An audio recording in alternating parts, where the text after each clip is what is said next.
Hello, everyone. It's so nice to see you and welcome back to the Integral European Conference. This session is titled Leading with Consciousness. Your presenter, M.Refaat, will be presenting the new leadership model called Leading with Consciousness. This model combines complexity and capacity of consciousness with leadership lessons to answer the question, why doesn't leadership training produce the expected results organizations are looking for? Mohammed is an integral leadership and integral consciousness speaker, trainer, and coach. After a career in the pharmaceuticals and healthcare industries, he directed his focus to teaching leadership and consciousness. He became a certified member of the John Maxwell team and an associate certified coach from the International Coaching Federation. He's also a certified Enneagram and Integral Enneagram practitioner and a Reiki practitioner as well. In the first 40 minutes, Mohammed will be presenting the model and how it was created.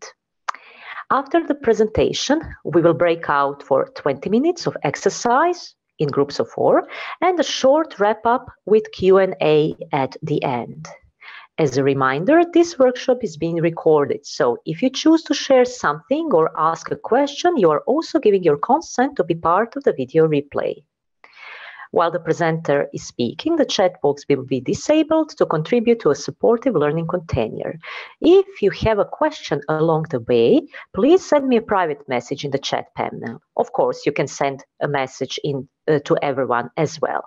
I will collect your questions and present them during the Q&A time. You will also have the opportunity to ask your questions live by raising your hands during the Q&A session. Please keep in mind we are recording this session, so if you choose to share or ask a question, it will be in the video replay. Now, please join me in welcoming Mohammed to the session. Welcome, Mohammed. They are all yours. Thank you so much, Tina, for that beautiful introduction. Thank you, everyone, for coming, choosing to spend your morning here with me. I'm so proud and honored to have this opportunity. My name is M.Refaat. I'm an Egyptian. I'm living in Egypt, in Cairo now. As Tina mentioned in her introduction, the model Leading with Consciousness came about through a series of incidences driven by that question. I think everyone in the leadership industry, everybody who's interested in leadership development probably asks that question. Why doesn't leadership training produce the expected results that the organizations are looking for? And to bring you into the model and how it was put together, and let me just share in a couple of minutes, that's a quick story. You get to know me a bit and, to get to know the model as well. I'm a pharmacist by education. And after graduation, I got into the field of pharmaceutical sales. After a few years, I found that drive I want to understand how best we can do, understand whatever we're doing. So in my field, I was looking at sales and I went into sales training. Training got me into coaching, got me into, it's not just about the skills, it's about leadership training. The point is, at a time when I left my corporate career, I became a member of the John Maxwell team. I was deeply into the leadership industry. Okay, so teaching leadership, developing leaders, it's all about that. And I was so passionate about it. As I said, I quit my corporate job. I was doing this full time. Around that time, I came across a book called Leadership BS. Leadership BS by M.Refaat. Now, of course, BS, I think all of you understand what that stands for, and it doesn't stand for belief systems. Okay, so you get the point. His point was, leadership training isn't working. We spend billions of dollars every year, millions, on the leadership development, and we still have a leadership crisis, whether it's in corporate, in business, or in politics, wherever. To be honest, I felt kind of attacked. You know, see, I'm so passionate about this thing. I did all these changes in my life. I'm in this industry, and here is this author. And to be honest, he has a point. It's something we see every day. Yes. Efforts done to develop leaders through this leadership industry don't really create the transformation expected. He offered some solutions, which I didn't agree with all of them, but it was an eye-opener, you know, to hear someone from outside of that industry talking about these things. Around the same time, I read a book by Simon Sinek. You know, he did Start with the Why, very well-known leadership speaker, Simon Sinek, and his book is called that book is called The Infinite Game. I'm just going to read you a couple of sentences from that book, just to get a feel of what I mean. Now, these words are Simon Sinek's words, they're not mine. He said, "I wrote this book not to convert those who defend the status quo.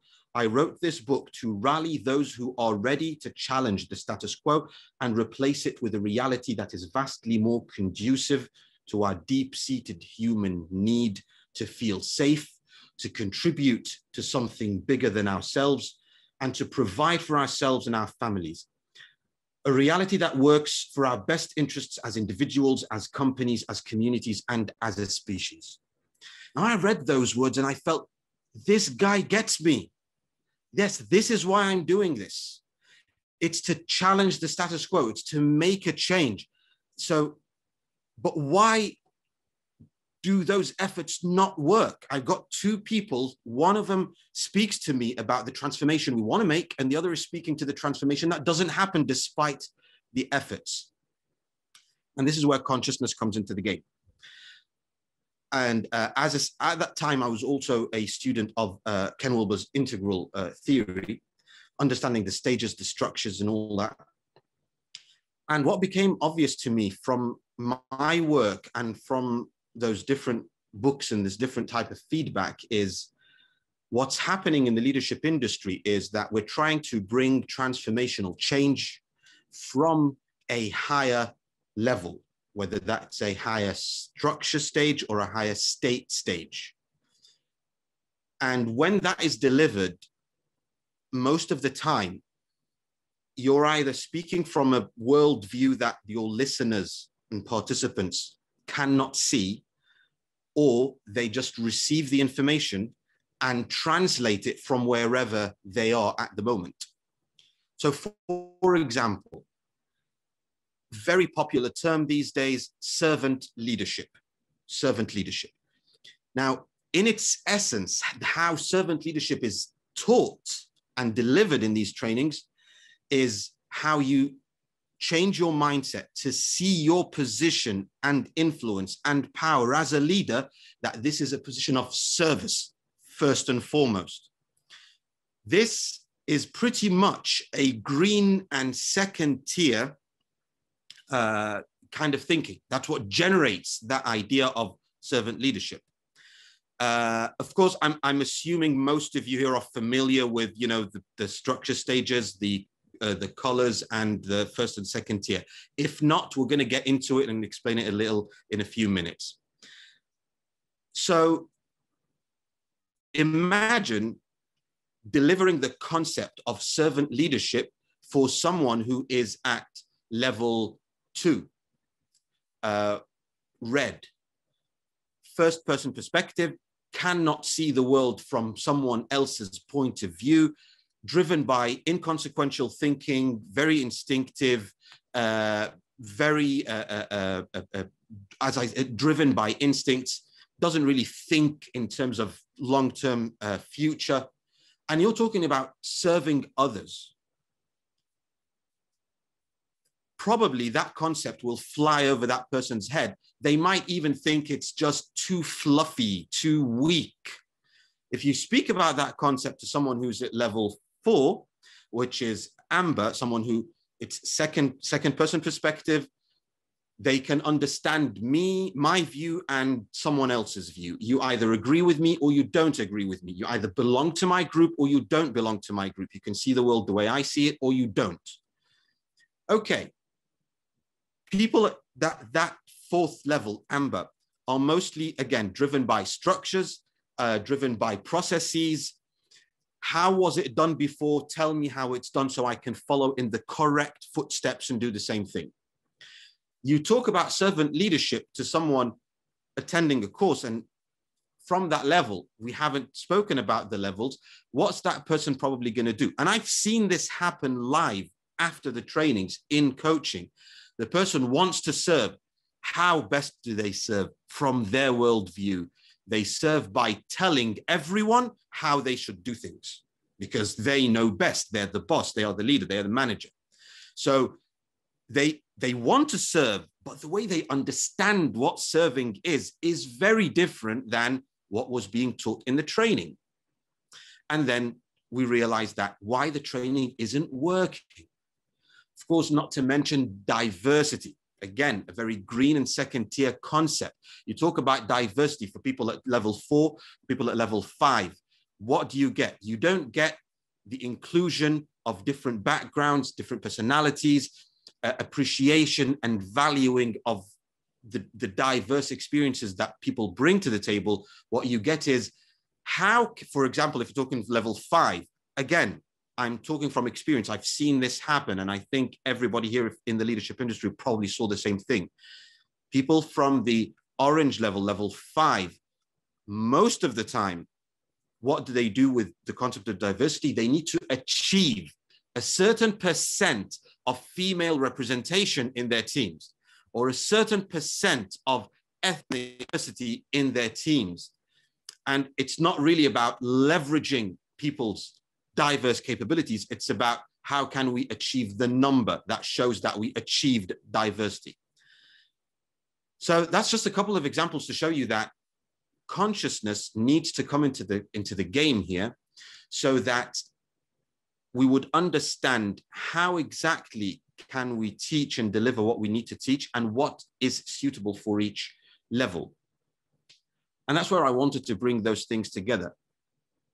I started to look into who else is, what's the most recent, publications on consciousness and leadership. I found some, resources such as Conscious Capitalism by John Mackey, The 15 Commitments of Conscious Leadership by Diana Chapman and other authors, Conscious Leadership, again, by John Mackey and Steve McIntosh. They're very lovely resources. For me, it felt, but I think we still are struggling with another point. We're speaking from higher states, from subtle states, maybe even higher than that, bringing these lofty ideas because the leadership industry is trying to cause a transformation, trying to bring people higher, trying to bring people up. But we still face the reality. It doesn't happen. The results don't happen as often as we want them. So that's where I decided to, how about if we just take the integral model, structures and states, avoid for now, speaking of the structures that are not very common in the business setting, in the leadership setting, levels 7 and 8, or 8 to be specific, turquoise. How about we avoid mentioning the higher states of non-duality, oneness, joy, love, peace, again, just in this setting, and map structures versus states in a different language, calling them complexities of consciousness and capacities of consciousness, change the language a little, create those leadership profiles, and start to have a guidance as to how and what a certain leader would, what they need to learn, how they would need to learn it, so it would guide them from one level to the next. And that's where leading with consciousness was put together.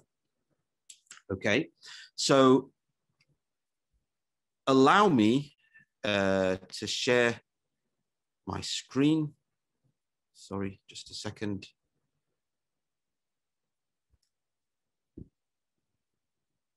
So we can take a look at what that model looks like, okay?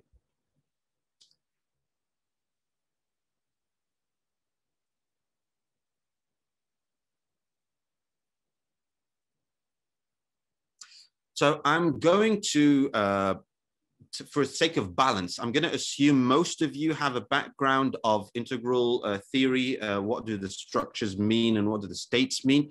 But at the same time, in case someone is new to this, so I will give a quick background.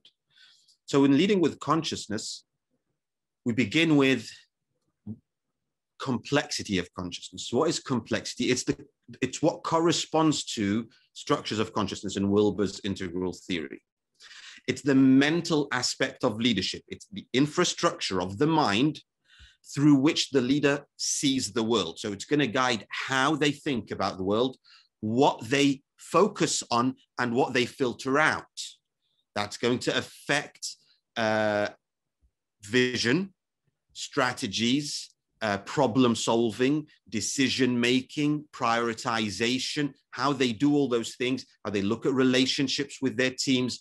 That level of complexity, how many perspectives they can hold, how many complex points and parts of systems they can grasp at one time and see those relationships between all of them, things that are becoming very important in leadership. So if that complexity is high or complexity is low, is it simple or complex, will pretty much affect what a leader does and how they perform. So since complexities are basically structures of consciousness, as I said, I wanted also to change the language a little to be closer to the leadership setup, the business setup. In my opinion, when I would use this and when this model would be used, we would avoid giving the leaders the background theory about it. We just get straight to the point, complexities. So you'd find that what corresponds to the red altitude in Wilber structures of consciousness would be called the lone warrior. Why? Because again, this is the quick background for those of you who are not familiar. At that level, the leader would have could hold a first person perspective, which means they see the world only from their eyes. What they want, what they need, what the world is doing to them, threats are happening to them, something is stopping them, it's in their way. People are giving them what they want or preventing that. They don't really think in long terms of time. They have an impulse, they have an idea, they want to act on it now. There's a problem, it should be solved now. Something is in my way, it should be removed right now. I see an opportunity, I want to go for it right now. So there's a lot of now, described as a lot of inconsequential thinking. It also comes with a lot of sense of power. I feel I am powerful. I can do this. I can achieve this. I can get this. I protect my people, not because I can see the world from their perspective. It's because they're my people. They are mine. So you can see a lot of me, myself, I, centric, has its positives, has its drawbacks. So it's not all bad, okay? And I designated it with the expression, the lone warrior, a leader who would go at it alone. It's me against the world. Even if they're working in an organization, they probably feel that they can't see the rest of what's happening in the organization. They can see what's in their team and what's happening to them and with them and for them. The next level is the cog, or the cog in the machine.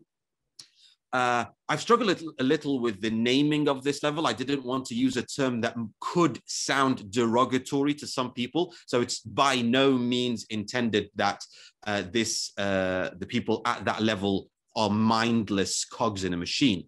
It has to do with how they again, operate in the world from that level of complexity. It's a little more complex, second person perspective. They can understand my view of the world, someone else's view of the world. But problem is, my view of the world is usually the correct one. That's why I'm following it. So they excel in management, in keeping the status quo going, in keeping the machine well oiled. Everybody has a place. Everybody has a role to play in, again, the machine, in the right way of doing things, and they keep it going forward. It could be very rigid, could not see a lot of complexities in a very diverse, complex market, for example. But again, comes with its positives, comes with its negatives. Orange, the level after that, I call the pioneer. This is where it's third person perspective, objectivity. What's the best way to do this? What's the most right way to do this? What's the most efficient? What's a new way to do it? What could be innovative? What else can we bring to the market? Now we're looking at teamwork. Now we're looking at leveraging the best capabilities. It's still quite self-referential. So what is the best way? The best way is what I see the best way. So what's going to give me the most I want? Let's achieve the most sales. Let's look at the KPIs. Let's measure how we're going to succeed. What we measure is what we focus on. What we measure is what we achieve. If we don't put KPIs, if we don't do a performance appraisal at the end of the year, performance is not going to be driven higher. You see the pioneer driving that, driving the market, driving their team, looking at competitiveness. You see that, again, it has its drawbacks. It could pressure people. It could have a sense of fear in it. It could have lax appreciation of the different values and diversity of backgrounds and capabilities people would bring. Because again, if that leader identifies one good way of doing things, it's the best way and it's self-referential, they might not see the value that different other people could bring. It's like you have one of these leaders is an extrovert, they might not pretty much appreciate introverts on the team because they've done something and it's worked for them. They might not see the rest. And then the next level, the harmonizer, which corresponds to the green or level number 6 structures. Fourth person perspective, seeing value in everything, seeing value in all the different perspectives. Let's bring all the opinions to the table. Let's create a harmony in the market. Why do we have to compete? Why do we have to compete with our competitors? Why can't we work with them? Why can't we think in terms of abundance? There's more for everyone. If we stop fighting over the cake, you hear a lot in the pioneer level, you hear a lot about the cake and the dividing up of the cake in the market. Why can't we make a bigger cake? Why can't we all share in this? You see that from the harmonizer level. But at the same time, there could be a difficulty with coming to a consensus. If all opinions are valuable, which opinion are we going to follow? If our competitors don't see the world the way we see it, how can we find a balance between our beliefs of abundance and harmony, but at the same time, creating profit? Conflicts in a team could be difficult to resolve because now everybody's correct. Yeah, but so what do we do? How do we move forward? And then you've got the puzzle master, which corresponds to the first of the second tier structures, which is teal. And now you start to see someone who's done that momentous leap, as Claire Graves and Wilbur talk about it. The ability to hold that, all those complexes at the same time, very much need where we are in the world today, we're going. This is the leader that when COVID hit, they could see it coming a mile away.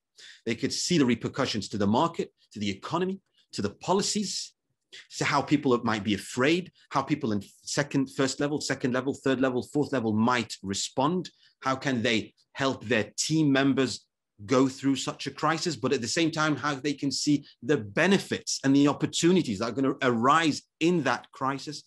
Very complex systems thinking type of leader who can navigate and between the levels and speak to all those different other levels that they might meet in the team or in the organization.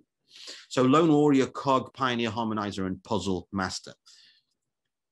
Those represent the levels of complexity of thinking of a leader. We've got the other dimension that we want to include. Now,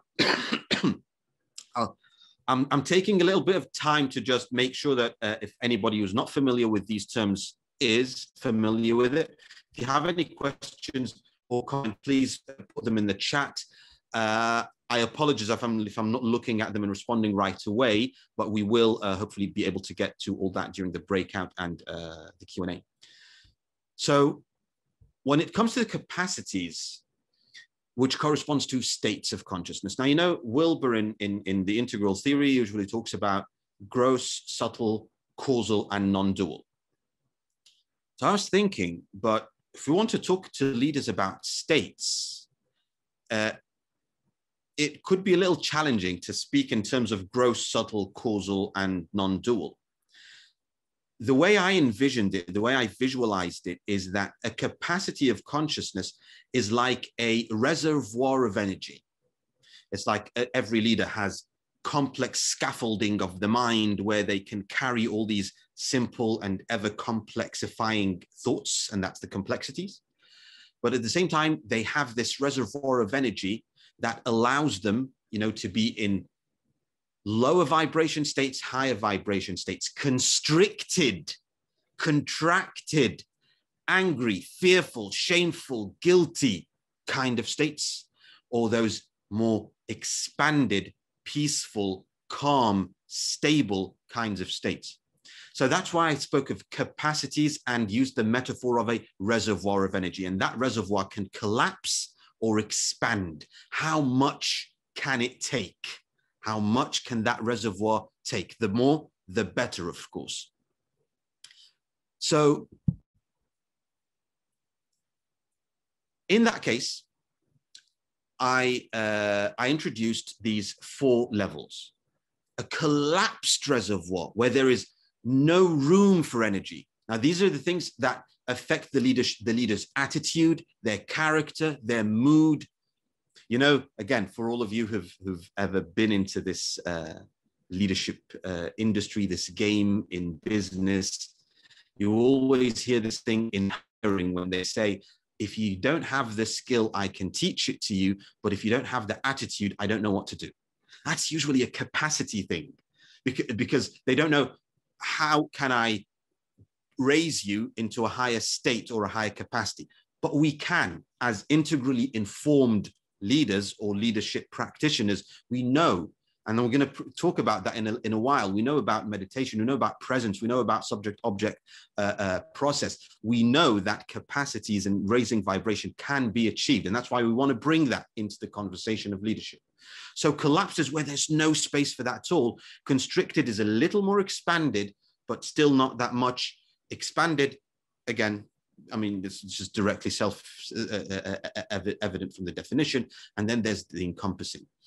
What I thought about, and I was first introduced into this mapping you see on the screen between leading with consciousness, Wilber's states, and David Hawkins' map of consciousness. I was first introduced to this in working with Dr. Khalid al-Shirbini. He's one of the leading integral thinkers in our region, and I was studying with him at the time, and he's the one presenting me. I'm going to reference him a couple of times in this presentation.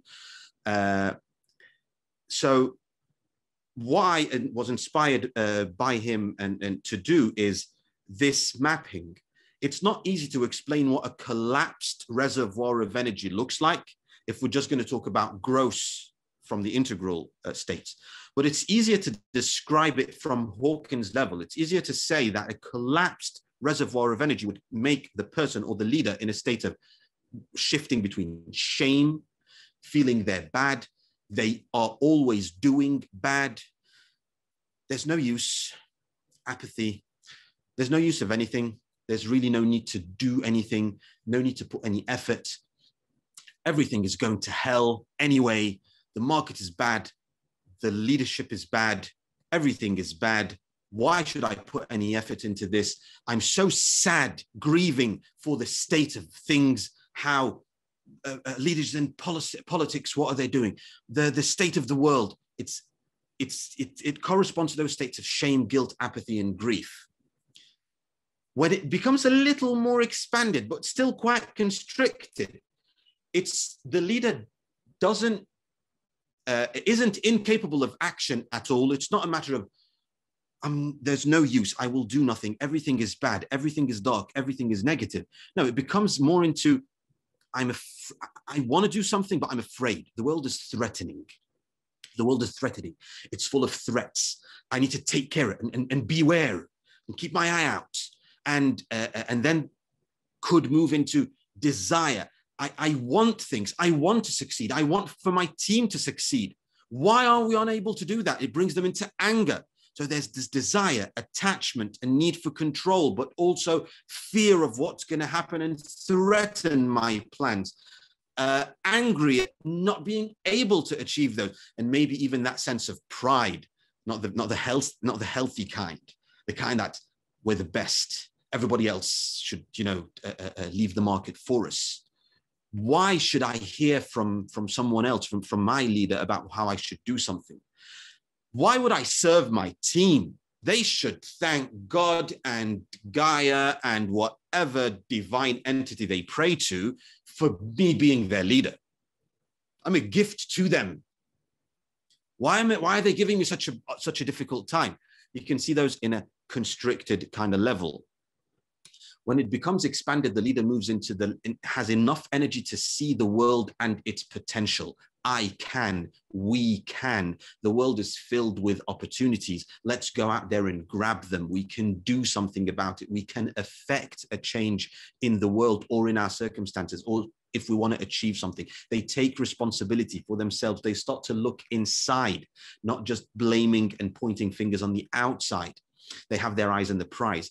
Encompassing is where they get into, correspond to Hawkins' levels of acceptance and reason.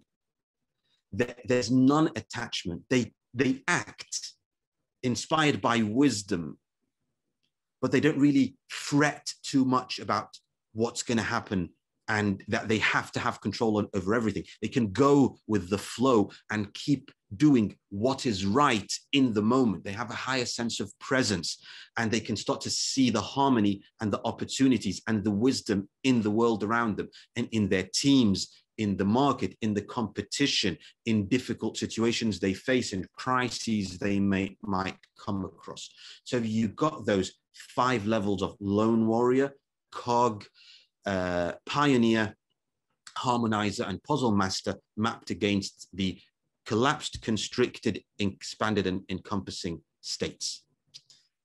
Now, those of you who are familiar with the Wilbur-Combs matrix, which basically says that from, again, integral structures and states, is that anybody in a structure of consciousness could experience any state of consciousness, okay?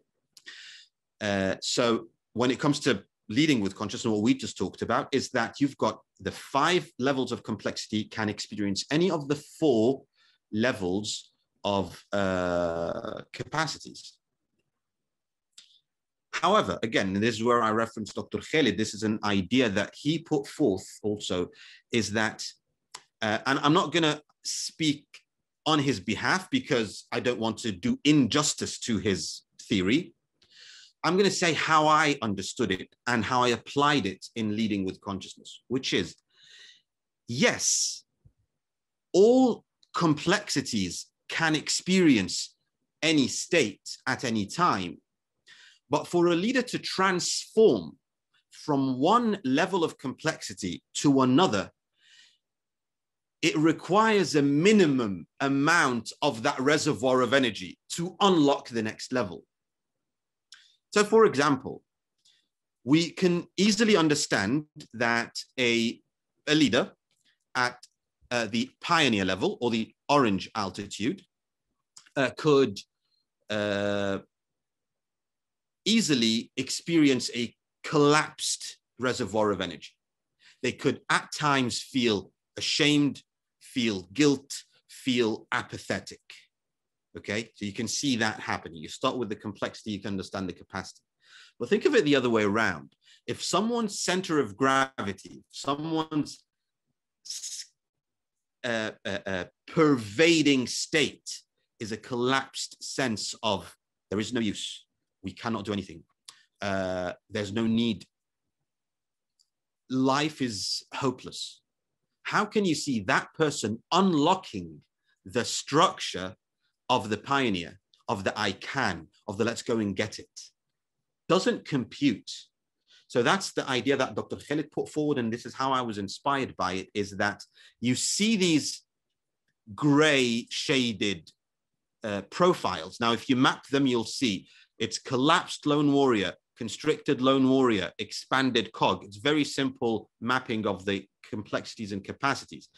But according to that last idea I said, and it still bears a lot of study, that thought, okay, but it's very interesting. It makes a lot of sense to me that these gray shaded profiles could happen, but they wouldn't be centers of gravity for leaders. So I wouldn't include them as a guiding profile to work with the leader on developing a collapsed harmonizer. A collapsed harmonizer might be a transitory state rather than a profile of a leader where that would guide me to work with him or her on their transformation. So coming to that point, and I see we're doing well on time, so that's good. I would invite you to take a couple of minutes now, okay, looking at this screen from what you understood from the description of the complexities and the capacities. I want you to do two quick things in a couple of minutes. Where do you think your leadership profile lies?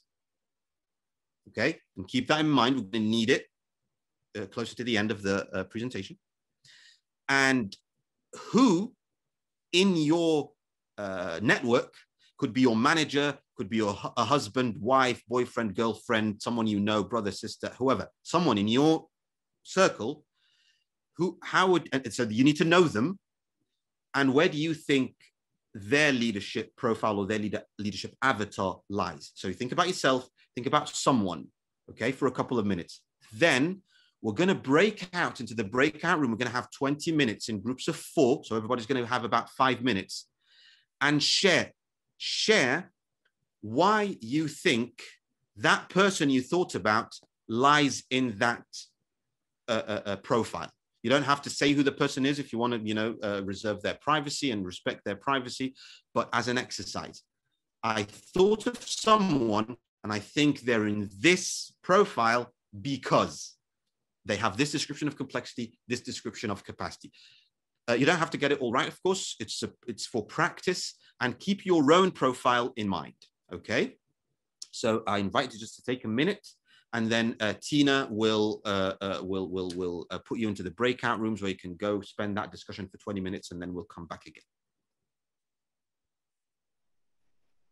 Great, so everyone is back. We're good to go? Yeah, we're good to go.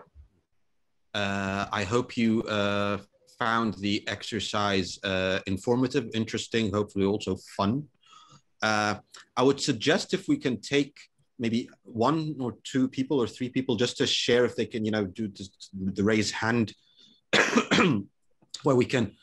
I would love to hear your experience about, sorry, the exercise or what we've covered so far, just to keep the dialogue going before we move on to the last part. So if anybody wants to share a question or their experience, please just do the raise hand, and Tina can bring you on stage. Okay, so who wants to raise hand? Who wants to share? Just wait a few seconds. Okay, so if you want to share live, I invite you to raise your hand. Okay, Annika is here. Please unmute yourself. Annika? Okay, hi. This was a really fun exercise. And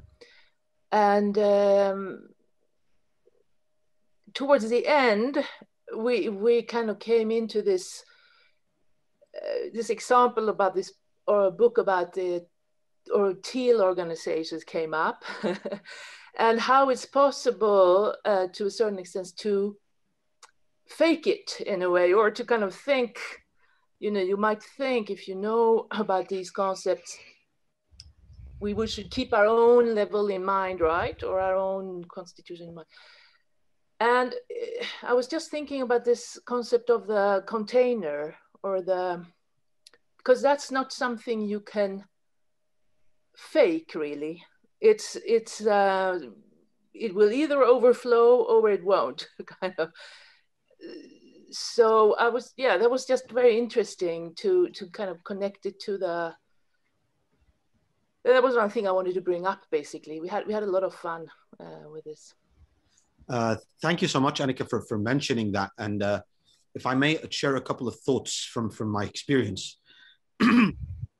Definitely, one thing that many times happens when anybody in any discipline, and even in leadership, when they gain a new tool, first thing to do is understand the levels that should be better and fake them, because now I can look and seem to have, you know, doing something better than everybody else. But you're very true. Capacities, energies, vibrations, you can't fake those. Everybody picks up on them, which is also why in leadership, in anything actually, in anybody trying to develop, but in organizations and that kind of thing, it's needed that the person's leader, the person's mentor, to be available there so he can, you know, pull them up. That person will point to them. You're not at the right state. You're not at the right capacity. And he would help them, which is why if someone's in a team at a certain capacity, it's very difficult. If their leader is like them or less, they're not going to pull them up. And so you see, that's why, again, the whole issue of consciousness is important and makes it easier, because now if you're a consultant using this model and going into the organization, you can see this person and his manager are at this level. That's not going to cause a transformation. The best we can do, I'm going to talk about that in a minute, could be to help them translate, live or perform better from where they are. But I need to go to their leader, the person who influences them, and that's where transformation might happen. So it helps you see where you can go to affect change, to answer that earlier question. How can we make that transformation that most organizations are looking for? So I hope that adds value to you, and thank you so much for sharing. Thank you. So we have Yumbei want to share, please unmute yourself. Thank you, Tina. Thank you. Yeah, first I also would like to say thank you, Mohammed, for this, for your work, and really I truly appreciate two things in your concept. First, the thing is the simplicity or simplified approach from the integral theory, the whole theory, and to the corporate world or to the business world, and that's helpful. That's very helpful.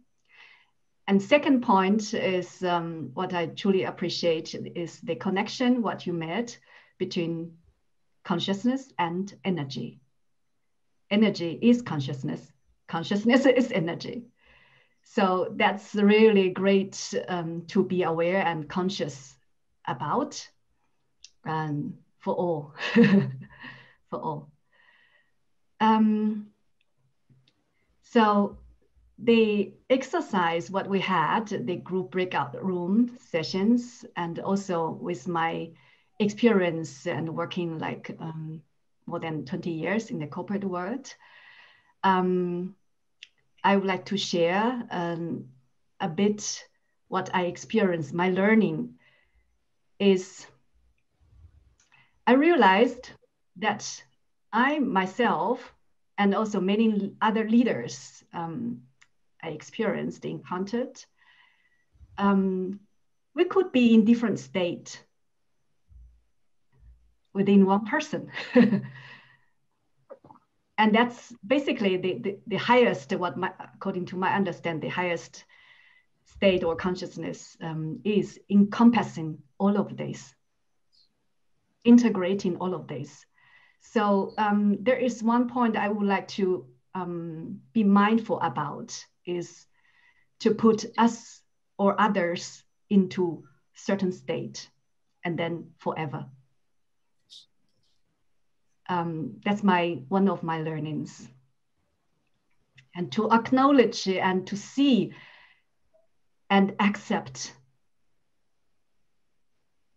as human being, we have within one person, even in the same development stage, there could be still another consciousness state coming up into the play. And the second learning is, I would really love to take a broader perspective in terms of transformation, that to make this conscious for all the leaders and for everyone, that wounding is a part of the human condition. So healing is needed everywhere. So in the corporate world, in the business world, that is particularly we experience, yeah, we are living in the traumatized and the traumatizing world. And especially in the business world, it's, comes into play. So it's important, I think, for all the leaders, all the conscious leaders, to be conscious about that. We all need healing. And the third point is the healing happens through connection. Connection from heart to heart. Yes. So, and that's leads me to the question, what I also was wondering in your approach and concept, and what could be the effective ways to bring this consciousness into the organization for the leaderships? What kind of embodied way or experiential learning you may have or considered and tried out for the leaders? So thank you. Thank you, Yunbei. Thank you so much. A great question. And actually, I think the question will be answered within the next few minutes in the next part of the presentation. And in the Q&A, let me know if that was a satisfactory answer or not. Okay, that's going to come in the next part. I actually wanted to comment very quickly on all the 3 points you mentioned, and thank you very much for sharing them. When we're talking about the states and how everybody can have all those states, and you mentioned the allusion to energy, I always see the states or the capacities as vibrations, and we're tuning into them. We can tune into all of them, you know, and when we're at a higher one, we're encompassing others, but we can keep tuning. The reason for the model and why I went to this talking about capacities and the capacity collapses and expands, to allow the flexibility that I'm not in a box, but at the same time, which vibration am I tuning into most of the time? You know, I switch to the radio and I don't change the channel. I'm on fear and I don't leave. I'm on anger and I'm not going to the other ones. Okay, so that's why I tried, as you said, yeah, it's not one thing, but unfortunately, without being aware, we could stay in one and think, you know, that's how the world is. And that's why I wanted to bring the concept of consciousness in a simple way, because in my experience, if you go to a leader, and by the way, it's not just go to a leader, it's the type of leader I used to be, okay? I used to be like this. Someone comes and tells me, you're very angry and you need to expand your consciousness. And I'm like, that. You know, like this was like 10 years ago. What the hell is this person talking about? Of course I'm angry because everybody else is bad and I'm good, and I should be angry. So that's what, you know, become aware of the model. So now we can talk about, okay, let's now look at what we can do to help you move into capacity. So yeah, that's just one of those points I wanted to comment on. And the other thing is, as you said, we need healing, we need connection. We need to bring that into a lot of fields, like corporate, like business, like politics. The thing that encouraged me or drove me to focus on this leading with consciousness is, and mind you, as I said, I'm Egyptian, and most of the work I did is in the Middle East, but for multinational corporations. Okay, so you can see now when you see the levels of consciousness, it's a much bigger difference between heads of corporations and CEOs who, in the more Western developed world, who are speaking from green or even teal, trickling down all those changes. And I'm here in Egypt or in Saudi Arabia, hearing some concepts that are, again, green and second tier, and the people performing them are doing that from red and amber. And things turn out to be extremely disfigured. One of those concepts is we need healing. And sometimes when the leader is not at that level on the ladder and they can't see it, the concept doesn't come through. Again, why the model is useful, so we can identify who can understand this concept and make that change. Instead of wasting time, you know, talking about all these very lofty concepts to a big audience and nothing happens, which is basically what usually happens in leadership development. Yes. These kinds of training. So yeah, I just wanted to, you know, share those, and thank you so much for keeping that dialogue going. And to answer your question, I'm going to go to that right now through the slides, and then I can hear your comment and everybody else's comment on it in during the Q&A. Okay. Thank you. Thank you very, very much. So I'll just share the slides one more time. So the first part, you've seen the theory, okay? It's mostly theoretical that we were talking about. Now, if we come a little into application, you can see the profiles, or I call them leadership avatars, that are not shaded in gray. The ones I would consider applicable are 14. Then I thought, let's do something so we can start applying these concepts to people and leaders who don't necessarily know about this and are introduced to it for the first time. And yeah, by the way, just to comment also, I can see one question is there a test to assess myself in this system? It is something I'm working on. It's being created, that test. It will take some time also to, you know, move from just a self-assessment to a little more psychometric, where it can be validated, but that's something I'm building into the model, Steve. You are correct. So before we have that model, and so before I have the assessment, and we're still starting to apply this in conversation, I thought of, how about if we bunch these profiles into 4 categories? So you'll notice that the collapsed lone warrior, constricted lone warrior, collapsed cog, constricted cog, and I also added the constricted pioneer. I bunched them together into a category I called problematic. I struggled a little with that title, kind of like, I don't want to label someone as problematic, but at the same time, you know, maybe we need to call things as they are. The description is, these 5 avatars of leadership would probably, by empirical evidence and observations in today's market, they would most likely not fit into most organizations and would cause more problems than they would solve. Then, and I'll show you just in a couple of slides, you'll see this mapped on right here, and it will show you something cool.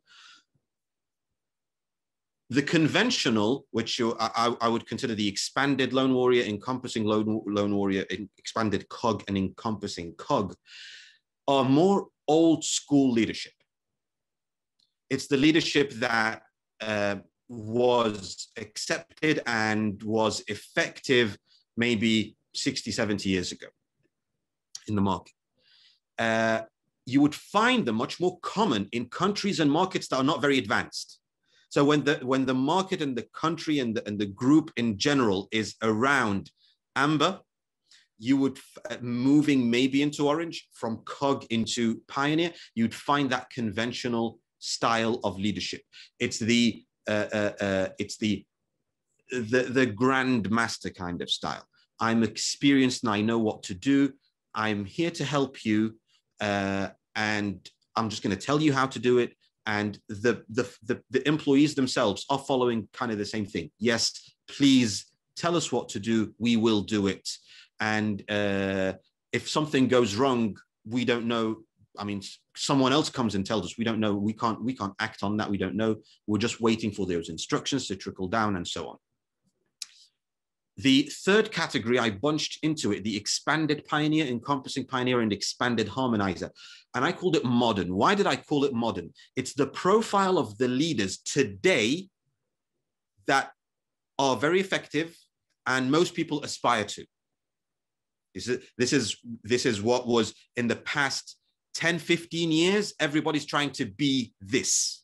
Everybody's trying to be more competitive, but at the same time, more accepting. We're trying to tone down, all the competition laws started coming out right here. We don't want, we're trying to take care of profit, but at the same time, take care of the market, take care of the planet, take care of each other, become more diverse, more inclusive. It's a very current style of leadership.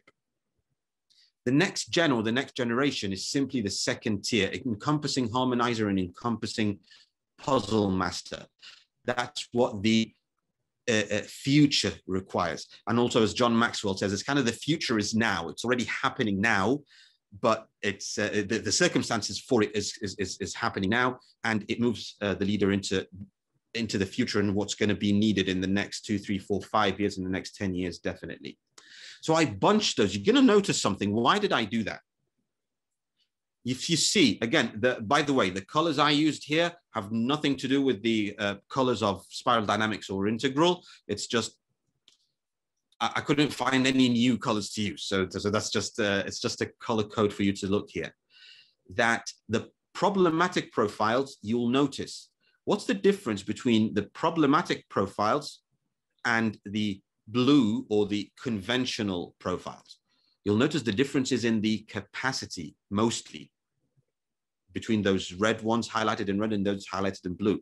And that would, if I'm working with a leader or working with an organization, now I'd see if I have a bunch of leaders or a team or one person and they're in that problematic category, then it's better to focus on working on their capacity than working on their complexity. If I work on their complexity, I might move them from, or I might help them move from lone warrior to cog, but they're still collapsed and constricted. They're still problematic. They're still not fitting very much into the culture and the organization that's happening. It's easier and better to work on the capacity than work on complexity. So you see that where this is going. Conventional to modern, it's actually the other way around. Let's work on complexity here, okay? And the same thing would be with next gen, with maybe depending on where exactly they are. So now, as I said, we're moving into application. We start to see what could we do for each category or for each profile when identified. And that's why it brings me to the concept that I came across in Wilbur's work of transformation versus translation. What exactly are we doing here? Do we want to cause a transformation and achieve new complexities and go to new structures? Because that's going to take time, going to take effort, it's going to take a lot of follow-up. Structures and complexities don't change overnight. So that should be expected. The organization, they should know what they're trying to do. Or are we going into translation, helping them expand the capacity, lead the best they can from where they are? So to give you quick examples and to answer Yunbei's question. For example, now when we start to insert leadership lessons into the model, we'd see, like, if we want to move from out of problematic leadership, then let's focus on capacities. Let's ask questions like, is this a chronic issue or is it an acute issue? What is the cause of this low capacity? Does it have to do with the workplace? Does it have to do something personal? So we can help the leader work on that. Do they have the willingness to expand and develop? Because if they don't, we're not going to be able to do anything for that. That requires basically a lot of coaching and follow-up, so we can do what, you know, the concept Robert Keegan talks about, the subject-object process. We need to help them see, become self-aware. That creates an expansion where new consciousness can come in. They can start to have those new vibrations, that new energy, okay? Or we wouldn't like to go there, but sometimes it happens. Maybe that person, we need to sever the relationship with that person. It's too problematic, and they're not seeing it, and they're not working on the capacity. But if we got a group, or again, one of the profiles, and it's from conventional to modern, probably as you saw on that table, probably here we want to work on complexity more. I put here some of the topics that we can work on, that if you talk about them to someone at the problematic profiles, might not resonate. But here we can start to talk about influence, how you should influence someone through respect and through connection, okay? Not just through instructions, which is a more conventional style. Talking about character, bringing that into play. Talking about attitude, how bad attitudes, good attitudes could make a difference in the impact. Because simply, most of the time, moving from conventional to modern, from red to amber, what's happening here is the leader is starting to take a third-person perspective, or we're helping them take a third-person perspective by seeing those things. Let's start to work with amber concepts and practices of problem solving, being objective, analyzing problems, setting priorities. All these things require that third-person objectivity, which is an amber state, or an amber concept. Things like teamwork, self-discipline, personal growth, shifting the mindset from maintenance to creation, conventional versus modern, from uniformity, this is how things are done, to diversity, this is how we can include new concepts, look at the best way to do things, from soloist, I'm the leader, I already know what's best to do, to I'm conducting a team, how they can lead themselves. So these are some concepts that I already taught, but then in my practice before including consciousness into this model, but then now I can see where they fit. Now, for the sake of time, I'm going to rush through the next couple of slides, but we will share them in a PDF for you to go back to them. But just some quick ideas is that, for example, from modern to next generation, you're talking about second tier here, for example, green and then teal. Now we want to look at from goals to growth, from career to calling, moral authority, not just positional authority, building ladders for other people, being able to please and challenge, direct and connect all at the same time. So it's that encompassing complex mentality. So we bring in those lessons. Talking about these lessons for someone who's at a different level would either not be accepted or be translated into a misunderstood way. So the point here of leading with consciousness, if you decide to work with it yourself or bring it to your teams, is that when we start to see leaders and see ourselves in terms of complexity and capacity, we can start to tailor what they need, how it's going to be delivered, and what do we need? And do we need translation or transformation? And then we apply that. So that's the leading with consciousness model. And thank you so much for giving me the time to share it with you. Before we go to the Q&A, if we have time for it, I hope we can. I just want to let you know that the whole model. I'm sorry, we have 3 minutes, 2 minutes. So okay. So let me tell you just very quickly, the Leading with Consciousness model itself, plus the leadership training, is available as a course if you want to attend it. It will be launching in June this year. So if you want to join that, again, for yourself or for your teams, on my website, you would also find another course called Quantum Consciousness. This is not a leadership one. This is quantum physics, all these mysteries, understanding quantum physics and seeing integral structures and states through the lens of quantum. It's a very fun course if you're interested in that kind of thing. We're also launching, that will be kicking off in a few days, May 29th. Last but not least is Stages of the Mind. Stages of the Mind is actually a proprietary course of Dr. Khalid Sherbini, and I have the pleasure and honor to be co-facilitating that course with him. Simply put, it's the Enneagram types, the 9 types, journeying through, and as they develop through the 9 stages of structure, stages of the integral model.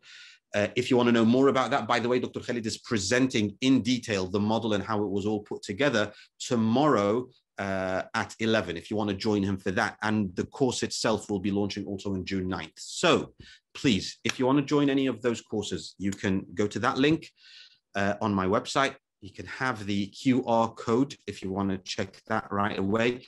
What I do want you to not forget is the gift I would like you to use. Just use the code IEC15 and you get 15% off any of these courses. Share the code around for yourself, for your family, for your friends, anyone. You can just copy it and paste it to whoever you want.